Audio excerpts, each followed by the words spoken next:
بسم اللہ الرحمن الرحیم۔ ہیلتھ آبشاد کی جانب سے طبیب اعظم نور مجسم کی میزبان رشیدہ سلیمان آپ کو دودھ کے فوائد کے بارے میں مفید معلومات پیش کرتی ہے۔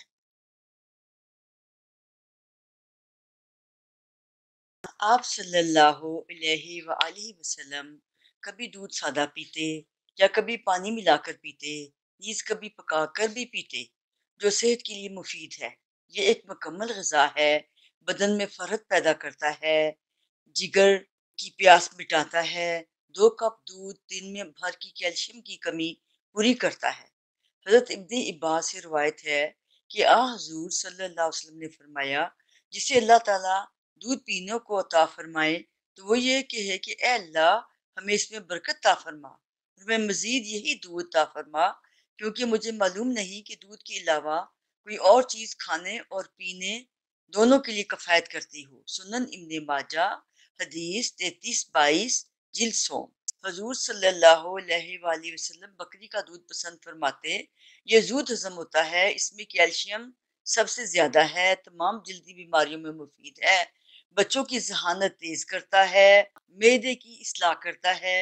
چونکہ دودھ میں چکنائی بھی ہوتی ہے، اس کا زیادہ استعمال دانتوں کے لیے مضر بھی ہوتا ہے، اس لیے دودھ پینے کے بعد کلی زور کرنی چاہیے۔ حضرت عبداللہ بن عباس رضی اللہ سے روایت ہے کہ حضور صلی اللہ علیہ وسلم نے دودھ پیا، پھر پانی طلب کیا اور کلی کی، اور فرمایا کہ دودھ میں چکنائی زیادہ ہوتی ہے۔ صحیح بخاری حدیث 209 جلد دوم کتاب الوضو۔ اونٹنی کا دودھ بھی مفید ہے، یہ جسم کے پانی کو متوازن کرتا ہے۔ گائے کا دودھ۔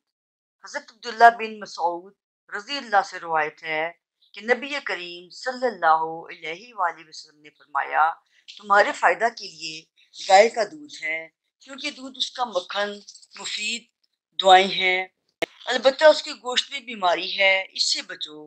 ابن السنی، ابو نعیم، طب نبوی اور جدید سائنس، خالد غزنوی جلد دوم صفحہ نمبر 177۔ گائے اور بھیڑ کے گھی میں شہد ملا کر کھانے سے سانپ بچھو کے ڈنگ سے آرام آتا ہے۔ ابن سنی نے اپنی کتاب میں حضرت علی رضی اللہ تعالیٰ عنہ بن ابی طالب کا فرمان نقل کیا ہے، اس سے بننے والا گھی شفا دینے والی مفید ترین غذا میں سے ہے۔ جیسے حکیم وغیرہ جو بھی ادویات کھانے کو دیتے ہیں، وہ زیادہ تر مکھن میں استعمال کرنے کے لیے کہتے ہیں، گھی اور دودھ کا استعمال بھی کرواتے ہیں، نیز یہ کہ چکنائی کے ساتھ دوائی جسم میں جذب بن جاتی ہے، اور حکیم کی ہدایت کے مطابق ہی آپ گھی کا استعمال کریں، یا پھر دوائی کی خشکی دور کرنے کے لیے بغیر بلائی والا دودھ بھی استعمال کر سکتے ہیں۔